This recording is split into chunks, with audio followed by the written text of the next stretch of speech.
And honestly, a CEO is someone who inspires the company, not just is the smartest one in the company, but also inspires the company to want to reach for more.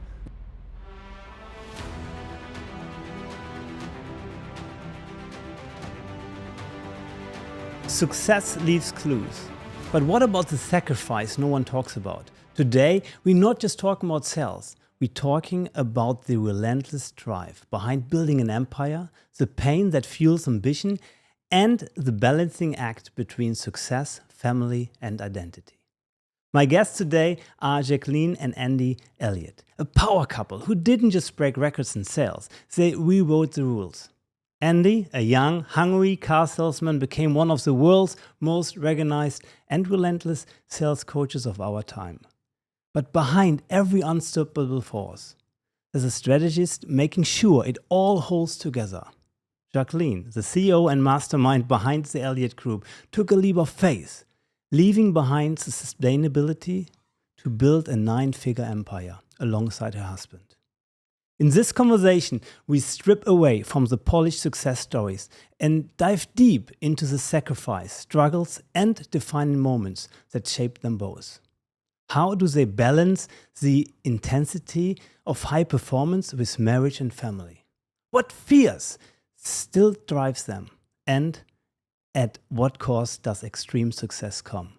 Welcome, Jacqueline and Andy. Thank you so That was much. good. That was the best opening I've ever seen in my life. Thank you. Good job. Jacqueline, what is a good DNA of a CEO for you? I think it's just becoming very, very adaptable and coachable.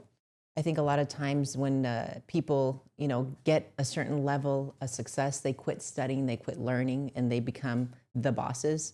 One thing that I can tell you about us is that we never stop learning. We never stop studying. We're constantly trying to self-improve and really prove ourselves to our team, which that's how you become that CEO, or I'd like to call it leader more than anything. So. Right, interesting. Andy, for yourself, you broke records in sales when you were a car salesman, over $70,000 per month, then over $700,000 per year. You coach over 500,000 people, over 310 million views. So you have a lot of interaction with entrepreneurs. What is a good CEO for you? Yeah, so I think just somebody being a good example, right? I mean, everybody, people work for the boss for a paycheck, but they work for the leader for blood, sweat, and tears. And so when Jackie said CEO, we like to call that a leader. I think that me and Jackie are more like coaches, right? I mean, obviously we have a coaching company, but we coach our team, we inspire them, we build them to be great. I think a good CEO resells the vision of the company every single day. How do you implement this in your team? Because I remember you also on the stage at ClickFunnels and your entire team came up and standing like soldiers behind you. And also your wife was with you. How do you build this culture? Well, I think if you can't clone yourself, right? Clone. Right. Right? So number one, should you be cloned? Right? So I think there's a lot of CEOs that don't have the best families. Right? I mean, me and Jacqueline, we have an amazing marriage. So our team can have an amazing marriage because they can see what that looks like with us. We're also great parents. So they can see what being a great parent looks like. Also being madly in love with each other and working. They can see what that looks like. And that does exist because we have it. And so the biggest thing is that how do you get your team to buy in? Well, number one, you can't get them to become something that you're not. So me and Jacqueline, we have to decide what kind of team do we want? Well, we got to become it so that they know that they can become it. And then basically when we become it, we've cloned them now to be it. And honestly, a CEO is someone who inspires the company, not just is the smartest one in the company, but also inspires the company to want to reach for more, to want to dream bigger, to want to give more, to want to have their heart. She's the heart of the company. So Jackie has a big heart, right? In our company, every, one of our top guys right now called Jackie this morning. He made me cry. It was one of the things that we do is we show our team that this is possible for them. I think a lot of owners, business owners, they think they're going to grow and they're going to achieve their dreams. We actually have them believe that they can achieve everything that we have and more. We empower them to believe and know this. So I got a message this morning and I was just bawling, just crying because the voice of one of our top coaches, he was telling me, like, I really appreciate you. You're my hero. You showed us what love was like. Now I have a family. Now I have a son. He just turned 1 year yesterday. And it was like, I'm having these get-togethers and I feel the love and this was your vision, but I wouldn't be here if it weren't for you guys. And the thing is that when we build our company, we had all of this in mind and we wanted to make sure that all of our guys, we just tell them, hey, we're just a couple years ahead of you. Like, we want you all to have everything that we have and more. And we started late. So these young people that are working for us, you saw us lined up, they believe and they stand there. And when you talk to them, it's like you're talking to us. So I think that our loyalty with our team comes from them knowing that we believe in them and we empower them to achieve all of their dreams as well. So Yeah, and I think me and Jackie have such big dreams that all of our team can also have big dreams inside of our dreams. Because I think a CEO's dream has to be so big. If you're going to go build great people and you're going to build very talented people, a lot of people end up leaving companies over time because they chase and pursue their dream. Right. But if a company could build something that you couldn't get anywhere else in the world, the family, right, the team, the love, the heart, and it could also support people growing with their dreams, to me, that's what the Elliott Group did, is that we did that. And a lot of people don't do that. Again, the owners get rich and the people at the bottom don't. Right. Most of the people in our companies that are our top coaches, they earn 7 figures a year. So it's, so 7 figures per year. So it's really about the Elliott Group having a big, big vision and carrying everyone together with you forward, that they can really earn 7 digits, that they can, they can have a do great whatever life. they want. Yeah, we always tell our team an individual can be beat, but a team can't be beat. Right. So like, if somebody is better than us, as long as we have a better team, we're going to smoke them. And so like, we've focused on building the team and the unity of us all being together and all also like locking arms. It's like a war, going to war, right? Like, you're going together as a team.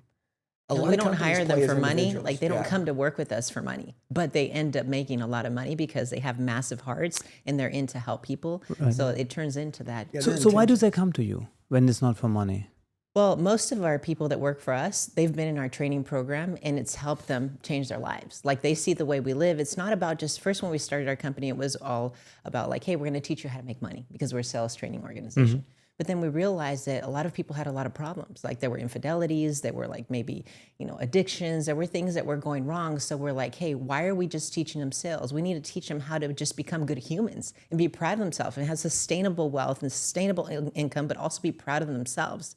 So when we started showing that and being very open about how we live our lives, it inspired people to do the same. So these people that work for us, I mean, they were not just interested in making money. They wanted to become that. And in turn, they made money and they did a lot of good things, good deeds. So then they were just a part of that movement because they felt like we changed their life and now they want to change everybody else's life. So they feel like they have to pay it forward. Interesting. Yeah, I mean, you guys have an amazing vision, but not only like in one area making money, but really in all the elements. And that's actually also what this podcast is about, because I didn't want to only talk about, let's say, only business and making money, but also about relationships with each other. That part is where everybody loses. Yeah, listen, no one teaches how to keep a family and grow a big business. Absolutely. And so me and Jackie believe in this thing called work-life integration. Yes. And matter of fact, how our company came to be built was, I as a kid growing up, I was always poor. Right. So I thought success was money, which everybody does. Everybody watching this thinks like success is money, right? If I just make enough money, it'll solve every problem in my life. But if you have a lot of problems and you're making money, most of the time you bury your problems with money. And then when the money starts to go away, you realize, oh God, we got a lot of problems. It's so true. Yeah. And so when in 2019, this is just 5 years ago, November, Jackie says, hey, she sits down with me. I was in the car dealership for 21 years. And she says, hey, me and the kids have learned to live without you. Like, basically, look, like I love you. And, I didn't cheat on her. I'm a good husband. I'm better than most. I spend time with my family. But he brings the trash out? He brings the trash out sometimes? Yeah, he does. Yeah, sometimes he loads the dishwasher. He washes dishes, makes me coffee. At this point, though, I was always at work. But when I was at home, my mind was still at work. I was always at work. So I was never present. And everybody watching this, like most people are at home, but their mind is still at work. Right. And so your mind is never like really where you are. And so basically Jackie was like, me and the kids learned to live without you. And I'm like, dude, what do you mean? And I start going into that. Well, my mom left when I was 2 and all that. And she's like, dude, save the victim story. I'm not hearing it. She's like, listen, I married you because, you were going to be a great husband. You were also going to be a great father. I was in great shape when she met me. I mean, at this point in time, I was chunky. I had hair. Dude, I was just like working all the time. I didn't have time for me. I didn't like me. I didn't know at that time I didn't like me because I was lost. I was just working so hard, just trying to stay ahead. And she was like, you said you were always going to stay in shape. And by the way, the more you love you, the more that you love us. And, you always said you want to stay close to God. And then you said you wanted to make money. She's like, you can have it all, but you're like one dimensional. You're only like getting this money thing and you're letting all these other ones slide. And she's like, I want you to get it all. I want, like, you're one dimensional. And I remember I thought about it, dude. I had so many low self-limiting beliefs. I had so many leashes in my head that was like, sacrifice for what you want, or what you want becomes a sacrifice. Like, Yes. like me and her, we can either have the best marriage or I can make a lot of money. But if I go and then by the way, once she told me that, I quit working. And so then I'm at home all the time and I'm with the kids and I'm doing this. And she's like, whoa, I don't like this guy either. She's like, I married you to be a badass. She's like, I want you to be everything. And at this point, a lot of people will watch this and they're like, oh man, I can't believe her. No, you know what she did? She held me accountable. You listen to me. I'm telling you, dude, if you got a good accountability partner, you're only going to go as high as your accountability. And at this point, she was like, I believe that you can come all the way to here. And I just decided to make a decision. I was like, dude, you know what? I quit my job. I was like, I'm going to self-develop. I'm going to be good to me. I'm going to change my mind. I'm going to figure out how to reprogram myself. I'm going to get in the gym. I'm going to eat clean. My intentions changed. I went from wanting to make money to wanting to help people, right? I got close to God. I got close to my kids. Me and her fell in love again. And like, we loved each other, but like we became really best friends again. And then next thing you know, dude, I took my family with me. It was like she supported this thing. She supported this new man, like you said at the beginning of this podcast. And then we just blew up. Amazing. That's the thing I was going to mention. You said in the beginning, you mentioned that relentlessness. Yes. And I think a lot of people confuse that and think like, I have to be hard. I have to like stay focused, and they sacrifice their heart. Right. And they're like all into making money or doing, and the success. I mean, it's a lie, Yep. because people teach you that you can't, be successful and have a good family, or you have to basically separate your work and your home and everything. So it's like when he realized that, and he really started pursuing what he believed in and became a badass at work, like he was proud of himself. So in turn, that made him happier, that made him more loving, that made him more, that made him give us a better life in that way. So, I think women, we can either tear our men down, right? Yeah. And make them feel bad, or we can really like hold them accountable and build them up and really paint that vision of who they can become. And I think he got that. Perfect. And that's what made it so powerful, that he really understood that, because I want him. It's not like, I don't want him to be at home and be like, hey, baby, what can I get for you? No, I want him to feel proud of himself, Right. so that he can deliver the man that he needs to be for us. I think that's so powerful, especially because I think it's for both sides. Also, the man can make the woman powerful. I had the pleasure to meet 5 billionaires in my life, and they were all self-made. So I have high respect for that. And they came to my home and sit on my terrace. And they all were sitting there and was saying, Michael, I wish I would have the life you have here. I said, man, you can like buy this 100 times. What do you mean? And they said, well, one guy, he lost his marriage. I think he had now the 7th marriage, he told me. The other guy lost the contact with his kids. He was starting to cry. He was really down. Another one said, Michael, I lost fully my health. He had massively obese, overweight. And so and one actually had financial issues. Yes, he had a boat and even a big plane. But he said, Michael, I built such a big golden rat race, he called it, where I have to always make that money, right? So I realized being a good entrepreneur, being a good person means really to understand the entire world. And that means also making time for my family and be there 100%. And Andy was a good example because we want to have dinner at my place and said, no, on Sunday it's a family day. Let's do dinner another day. And I actually value that a lot. I think it's important to fully have focus and fully be there, right? Yeah. It too many times I would say, yeah, let's go do it. Yeah, let's go do it. And then, for years when I was in the car business, every weekend, Jackie, because I'd be inviting people over and all kinds of stuff, we wouldn't even get any good time because she would be spending time entertaining, cooking, doing all these things for all these other people. And, I never really thought about, like, is she happy? Like, I never asked her. She was just supporting me. And then finally one day she just decided to speak up. I always say this, if you're lucky enough to have someone in your life, okay, to tell you the truth, hold on to that person forever. I don't always like her, but she tells me the truth. And so when I'm losing my edge, when I'm becoming ungrounded, let's say as a man, you're starting to make a lot of money, you're doing good, we're you're on on social stage, media. people look up to you. Yeah, you're on social media, you're everywhere you go. People are like, oh my God, it's Andy. And they're doing, and maybe you forget that, we prayed for this life to help people and inspire them, and that this was never about me. Right. It was never about us. It was about us, like, being used by God to help other people, be an example, right? Yeah. And by the way, just like for full, like, disclosure, like, I believe in the comeback.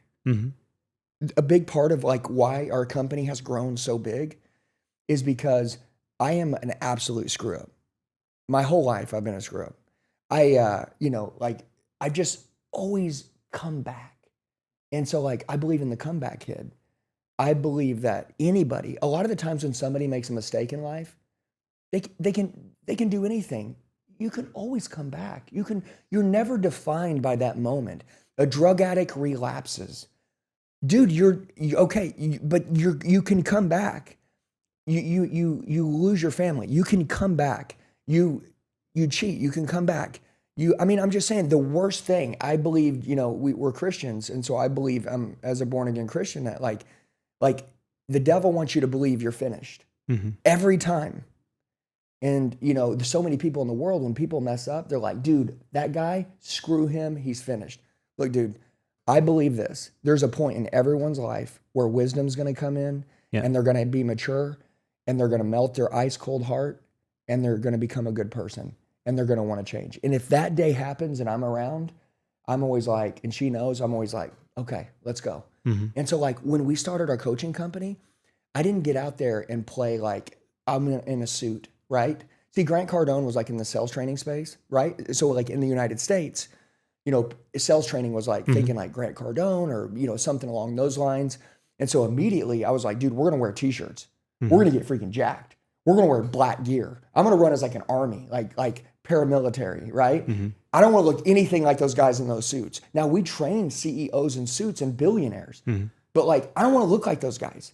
And because I was always looked down on by rich people my whole life, they always looked down on me. I could tell that they were making fun of me, laughing at me, and they thought they were better than me my whole life. And so I thought one day when I find my way out, when I figure out how to crack this thing and we freaking break the bloodline, like, I'm going to go out there and me and her are going to fight for the underdogs. Nice. I like that. And so we went out there and we're like, hey, if you're lost, come with us. Hey, if you screwed up, come with us. Hey, if you messed up, come with us. Hey. Well, that was us. Yeah, if you've been counted out, right? Yeah. Come with us. Come on.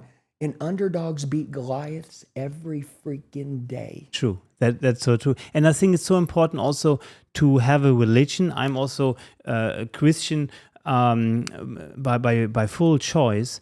And I have respect for any other religion or somebody who's believer. I do have some challenges if somebody is not believing in anything. That's for me a bit difficult, but I'm still working on that. But it's faith. Faith is what it takes to make anything. I believe faith is so essential. How is it for you? Because I think also faith and religion is also important for you and also for the company to have values, right? Well, we kind of did everything backwards with our company, right? People told us, don't get close to your employees, because they're going to, betray you or hurt you and all of that. And they say, don't talk about the things that you believe in. Don't talk about, don't talk about religion. Don't talk about faith. And we were like, man, we felt like we had golden handcuffs. We felt like, there's a lot of people that we might make mad or piss off because we're talking about certain topics, but we are free. We're free. And the people that are with us are with us. And the thing is that faith is a very, very big part of our success and our family and everything that we do. So why would we take that away? It's like if Andy and I wouldn't talk about our marriage because people get mad about that, then those people don't need to be around us. Just like those people that get offended with us talking about faith. I mean, to us, like you said, religion is one thing. Like, I'm open to people having different religions. They believe in God. That's great. I believe in God. And I don't really understand all religions, so I respect that. But when it comes to not having faith, it is a little bit difficult. And I still love them because I believe that one day something's going to happen and a miracle is going to change their heart. Yeah. So I accept that, but I'm not ever going to stop talking about how much we love God because he's a big part of our life. I like that very much. And I think it's so essential also to believe in something. Now, what can we learn from you as a power couple? And you are, if you want to hear it or not, it's amazing to see two people working so close together, but also raising 3 children. So respect for that. I have 1 3-year-old, and I think already sometimes my world changes totally. But what can we learn from you? So you sit down every quarter and say, that's our goals, that's what we want to do, or how can we see that? Well, I think a lot of times people, especially, I don't know, I'm assuming everywhere in the world, but at least in America, it's like a lot of times when people have kids, I don't know if you experienced that with yours yet, but sometimes we talked a lot about like business and family, and we need to make sure that that's the same here and make sure you focus on both. But also in parenting, a lot of people become parents, especially for the first time, and they put their relationship on the back burner.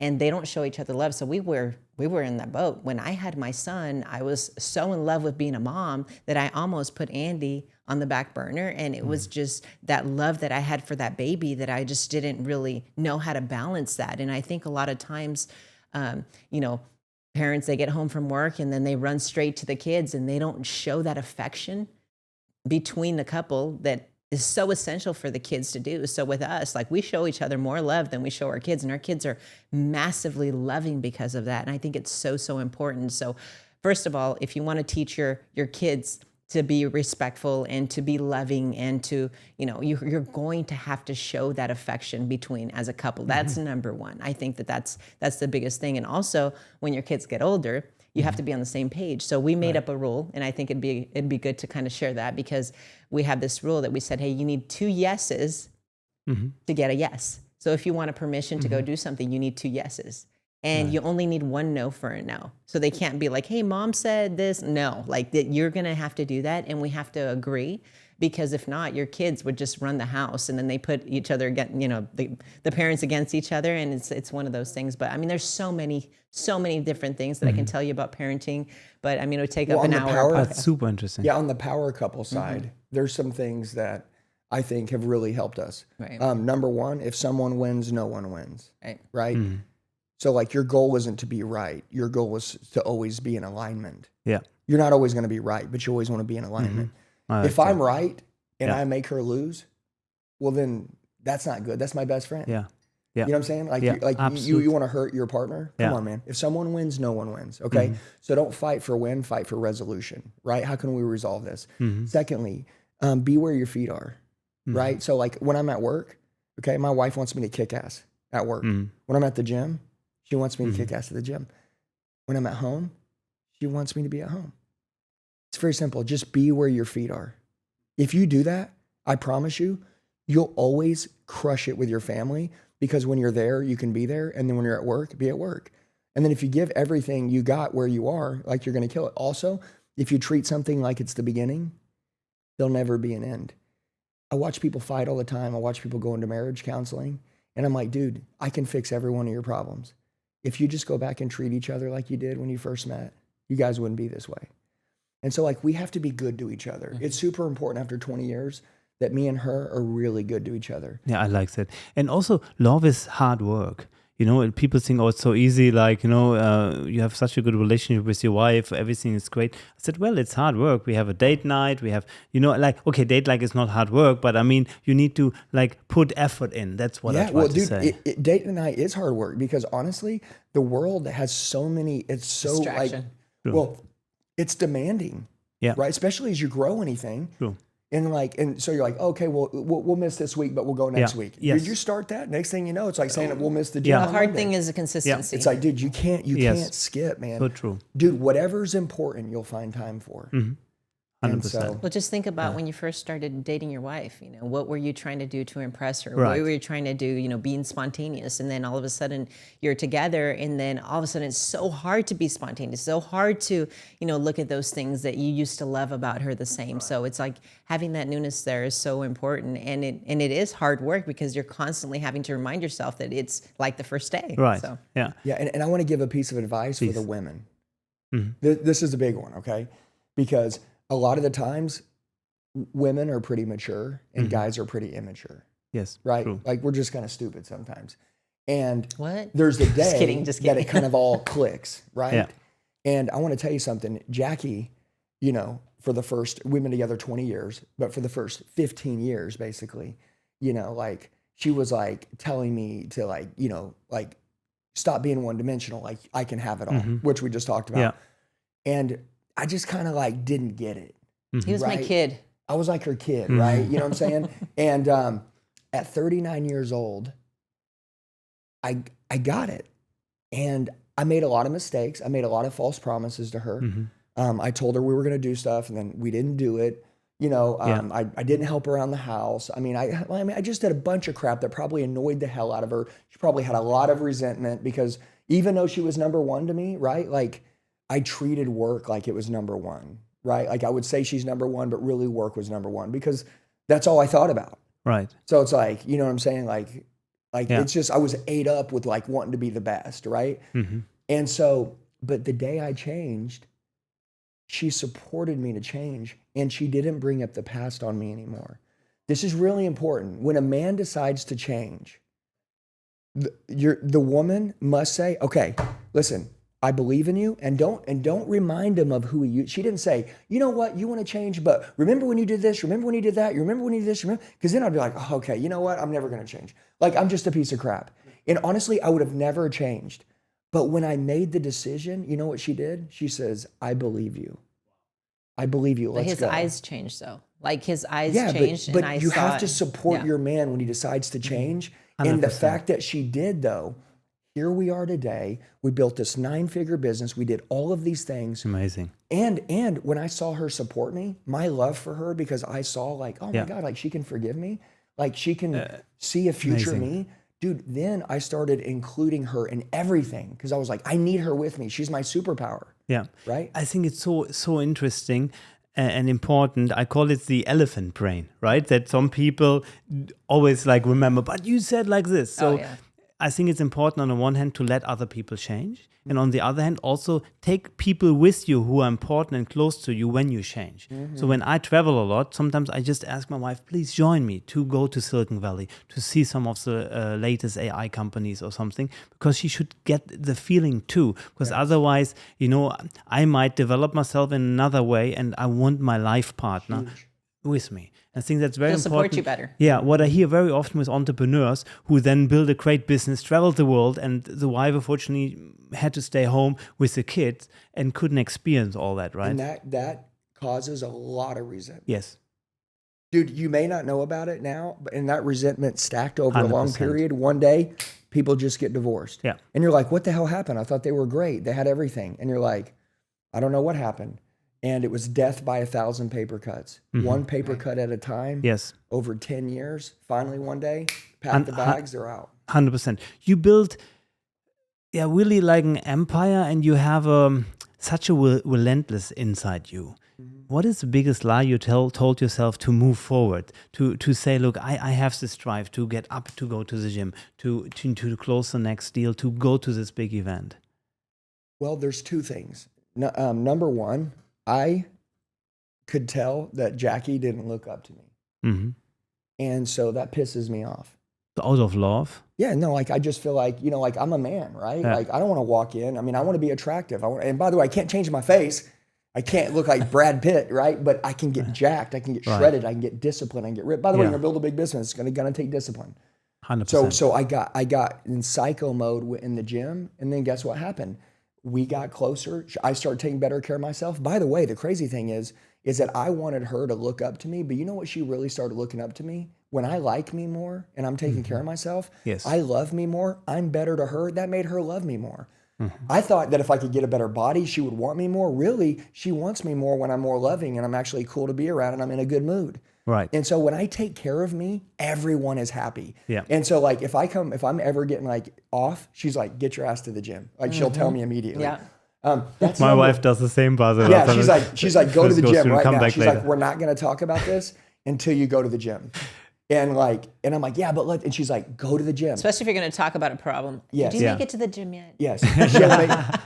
See you later. But so that was one. Yeah. And then number two, there's a mentor of ours named Patrick Bet-David, right? Yes. And he explained this in 2020 and I heard it and I was like, oh, this makes sense to me. And so this might make sense to anybody else watching this. Right. So you know what imposter syndrome is, right? You know, you want to become something, you're Right. not it yet. And so you feel like you're being a fraud or you're being fake. And I was at his event with me and Jackie, we were studying, we were at the vault. And I was like, man, you know, I want to be like that. Like, I know I can do that. But then I was like, but I'm not like that. You know, and I'm like kind of like stuck in this in between like purgatory, right? Of like change. And he goes, there's a thing called future truth that I want to teach to everybody real quick because I had to do it and you're going to have to do it. And I was like, okay, what does that mean? And he said, basically, you're going to tell yourself a lie. I'm giving you permission to tell your once and final big lie in life. And you're going to lie to yourself. You're going to decide, who do you want to be? How does that guy behave? What does he look like? How does he treat his family? How does he work? How does he take care of business? You're going to decide, what is this ultimate person that you're after? Be very clear about it so you can attack it viciously. And then you're going to lie to yourself and believe that you're that person now. And it's called future truth. And you tell yourself a lie today and say that you are that person, but in due time, you will look up and you will be that person. Right. And dude, I was really good at lying growing up. So I was like, dude, I can tell myself this lie. And I'm one of those guys, like I brainwash myself to believe like I am that. And so I believed from that moment going home that like, number one, I became clear on what I wanted. That was who I was. And I just kept seeing that person. And then we woke up about 2 years later and I was that guy. And so I would say that if somebody wants to change, what is that relentless drive, that chip on my shoulder, that prove everybody wrong mentality? Number one, everybody always said that we weren't going to make it. So that kind of pisses me off, right? So I think this, like Tony Robbins, which you I know you do a lot of stuff like with this company, but like he says, the big separator between most people is hunger. It's not how much you know, it's how hungry you are and how hungry you can stay for a long period of time. And I just got this chip on my shoulder, right? That like, number one, I feel like everyone's trying to come take it away from us in the next 24 hours. I feel like we're going broke. I feel like we're an inch away from going broke. And we may be better than we've ever been, but I just feel like we're going broke. And then also, I just remember the last 40 years of everyone saying, people like you don't make it. I think about my family making fun of me. I think about everybody questioning me. I feel like all the mistakes that I made and you know, people are like, you can't come back from that. I remember all the embarrassment that people are like, oh, I can't believe you did that. Like, you know, you're a loser. And I remember, I'm like, dude, over my dead body, is that going to be how this story ends? So you really go into this Psycho competitor. Wow, interesting. Yeah. How is it for you? You also have a strong like vision board, imagination about the future? Yeah, well, we envisioned what we wanted to do, but I think that, you know, we go back to God. So you will sit together and said, okay, I want to do this, you want to do this. Well, when we talked about our business, we sat down and we basically, when we decided to start our company, we said we're going to have to make a lot of sacrifices. That was number one. Right. We're like, okay, so we said we're going to sell the house. We're going to go and we're going to talk to the kids, you know, and we're going to tell them that we're going to go. And we painted the vision to our family, us five, you know, our kids, you know, and we went. Me, her, and our three kids. Yeah, and we made 5 the years ago. sacrifice. Yeah, 5 years ago, and we decided to sell the house. Our house was like a magazine-style house. I mean, we had everything. It was perfect. I mean, it was a beautiful home. We had our cars. We had everything. So why to invest in the business? Yeah, we sold our house. Wow. And we sold everything. We went and we rented a little tiny place, and we went and slept on mattresses. But So we told all our in, kids, burn the bridges? all in, because we Yeah. did not know how much money it was going to take to start what we needed to Right. start. So we told our kids, hey, we're going to get really close. We're going to go sleep on these mattresses together, and we're going to go build this thing, and we're going to go change the world. So our kids, a lot of parents, they try to go and work and they don't involve their kids and then they ask, why are my kids spoiled? Why are they not grateful? I went and I built this. And when I was your age, I went through all this, and they don't understand. They don't get it because they never lived that. So with us, we're very transparent of our sacrifices, and we included our kids in those sacrifices with us. So when we started our company, we went and we did that together. We sacrificed together, and then we painted that vision, and then we just kept growing because we just got crazier and crazier and crazier. And I think one of the things that somebody asked me one time, like, what is it that defines like your culture, and why do you guys have such a strong culture? Mm-hmm. I think that Andy and I have this thing where he talked about like, he always feels like he's going broke, but that's not really it. I think it's just like always trying to prove himself all the time. And the reason why he stays hungry in our relationship and our marriage is because he's constantly trying to prove himself that he's the right guy for me. We're constantly trying to prove to our team that we're the right leaders for them. We're constantly trying to prove to our kids that we're the right parents for them. We're constantly trying to prove ourselves in that way so that they can be proud of us, but not only that, so that we can be proud of ourselves. Mm-hmm. So when it comes to leadership, I think that's what the edge is. And like we show that work ethic, we show that passion that we have, and then everybody just wants to give more, I think. Yeah, and we never told anybody when we were going through these like sacrifices that we were going through them. Mm-hmm. Wow. A lot of people, this is important because like I know there's a lot of entrepreneurs, people complain too early. Yeah. Oh my God, I gotta sell my car to buy leads or to get marketing or to do this. Dude, listen, no one cares. You want people to feel sorry for you? Is that what you want? We didn't tell no one. It was just us. No one. We disappeared in the dark, worked, recreated, took all the risk. No risk, no story. You know the deal, We didn't right? tell our parents. We didn't tell anybody like that we were like, had to get rid of everything because they would have said, hey, why do you do that? Why are you going backwards? Right. Why? And then all of a sudden when things get hard, you're gonna be like, oh, Mom, my mom was right. I should have not done this. So we didn't tell anybody. We just had each other. Just do it. Yeah. Nobody understands what sacrifices you're willing to make. 100%. And you know what's crazy is that it didn't seem crazy. Wow. No, like seriously, like look, you know when somebody's gonna do something big? Mm-hmm. When they're sick of their own shit. Yes, big time. That's when they're gonna do something really big. And I was so sick of my crap that when it was like sell the house, I was like, yes, we're finally getting out of this life. I didn't want anything to do with my old life. Wow. Dude, we upped and moved across the country to a new state, new people, knew everyone. I didn't care about nothing. All I cared about was me, her, and the kids. We built this vision. Our old life was dead. We recreated every day, and we just started building our team. And dude, honestly, we don't associate with anybody in our old life anymore. Wow. I think it's so important sometimes also as an entrepreneur to understand sometimes I have to go a step back to go too forward. Because it's forward. Yes, it's really absolutely. Not back. You're not giving up anything if 100%. If you don't want what you have. If people tell me and Jackie all the time, they're like, well, I gave this up. Listen, if you came here and you had to give something up to come here, then this isn't better than what you had. Right. Listen, we didn't want what we had. So we weren't giving up anything. We were pursuing what we really wanted.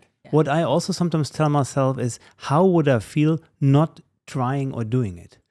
And with full force. I always tell this to my team too. Look, this day or this week, this month goes or this quarter goes by anyhow. But it's up to us whether we all in or whether we just driving the car with 80%. Why not 100%? Why not all in? A lot of business owners, so that's the biggest problem they have. Right. That's the biggest problem they have. They're so afraid of going broke. That's their biggest fear. Going broke is their biggest fear. The reason why we've been able to scale and grow is because we're not afraid of going broke. We've been there before. Like, we're not afraid of going backwards. We've been there before. So most of the time, like the risks that you're willing to take to prove yourself in the beginning when you start a business, well, I've got to build my name. I've got to do this. I got to go invest in this. Then you have a little bit of money and you don't make those same risks.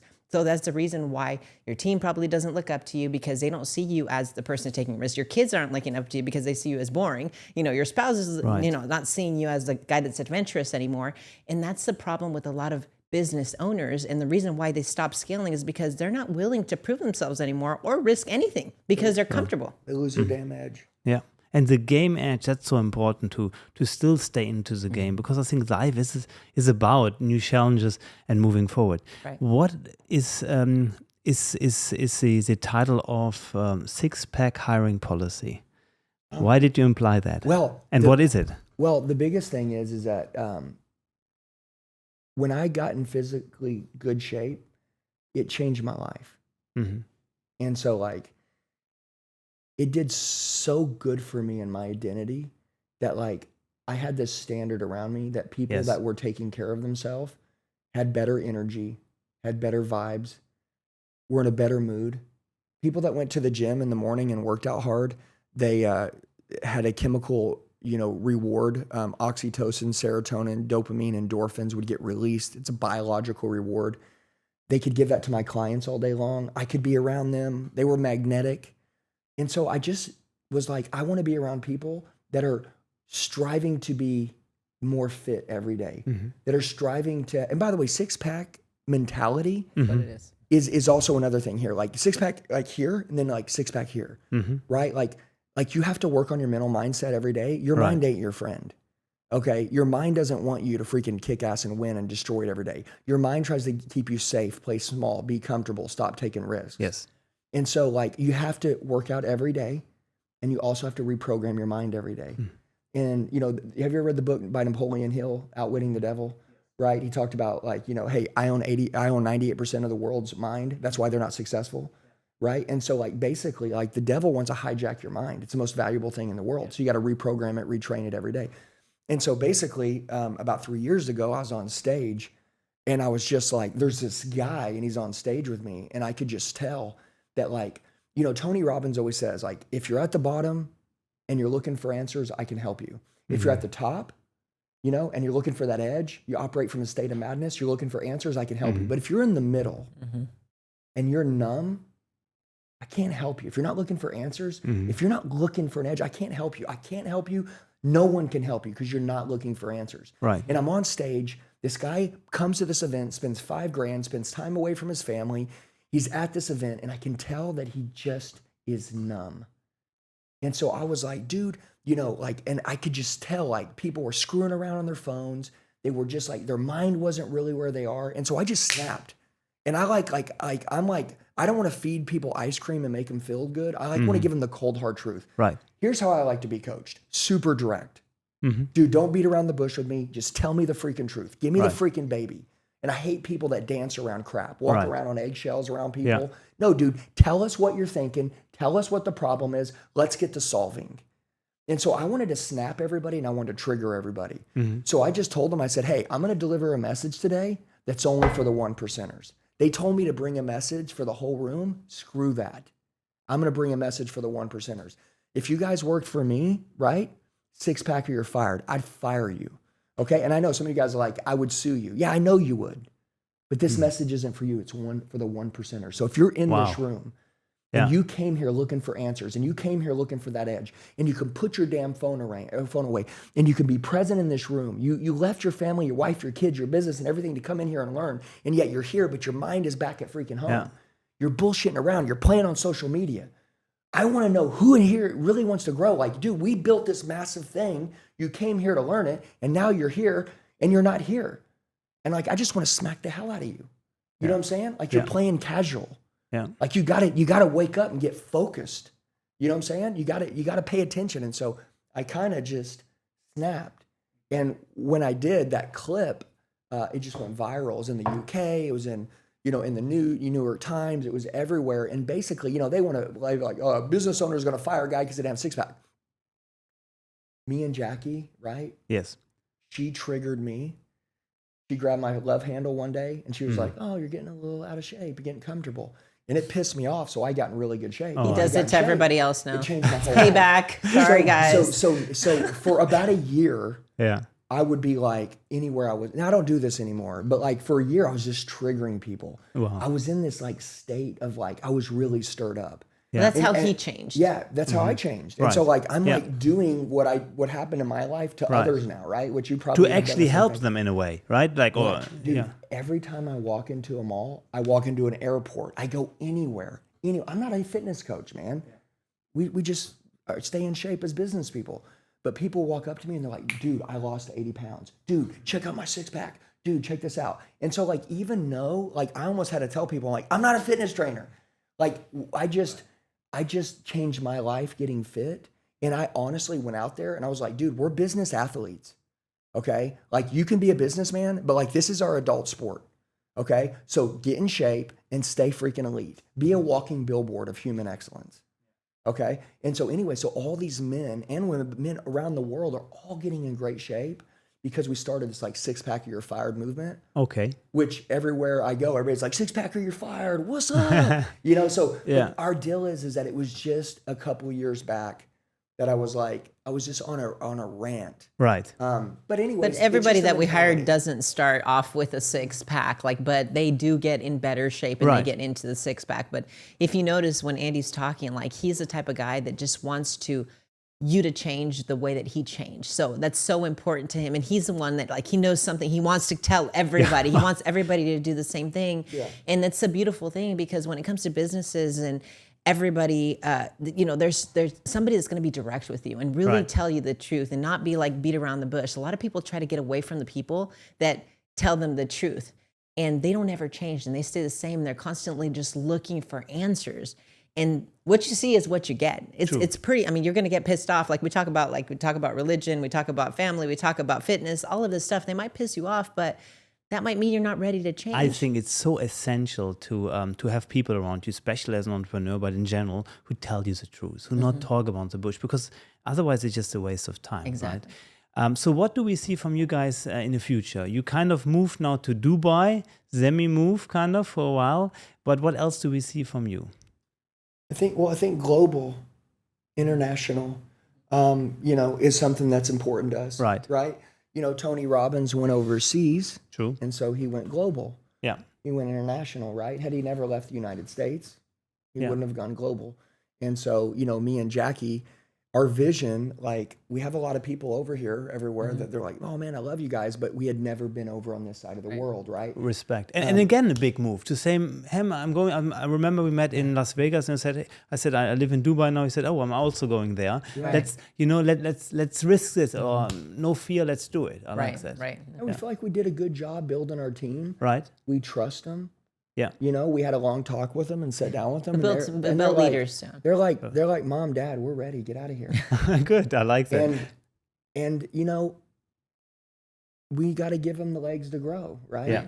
And we trust them and we believe them and we've trained them for 4 years now to be ready for this, and we're very close to them. And by the way, us coming to this side of the world, at least we're committing for the next like 6 months to be over here. It's given me and Jackie an opportunity for us to recreate again our next level. Right. And allow our team to not have us there with them every day. Let them grow.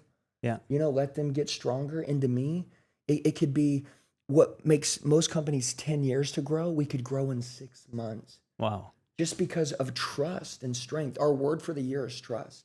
And so me and Jackie, leaving, like, we trust our team. And we have so many commodities as well in the States. And I think that us coming here, obviously we can get into an untapped market that we have here, and we're going to grow. But, we talk about certain sacrifices that we've made along the lines, and a lot of getting over here was us getting uncomfortable ourselves and being able to teach our team, hey, as leaders, we have to take these risks and we have to go to, other lands and meet new people and Put really the kids see in new schools and so on. Exactly. Yes. So Amazing. it's a very good lesson for our kids. It's a very good lesson for us. Basically, we talk about starting over in different parts. So we plan on doing that. Like, we were thinking, like, we're going to walk everywhere. We're going to do all this stuff. We don't have all the help that we have over there. Like, when, our kids can go everywhere with us, we don't really have many options because it's just us. And we really like that. So we plan on getting close as a family, building a lot of content, exploring new waters, obviously, but us getting closer, and there's always another level. Exciting. Jacqueline and Andy, thank you so much for the talk. Thank you. No, thank you. Before you go, a quick note to all the entrepreneurial listeners out there. If you're looking for a reliable and efficient way to scale your online business and payments, I highly recommend checking out Copecard.com. It's designed to streamline your processes from payment processing to customer management, all in one platform. Whether you're just starting out or you're looking to scale up, Copecard provides the tools you need to succeed. Visit copecard.com today and see how it can transform your business operations. Dive in and start optimizing your sales processes now.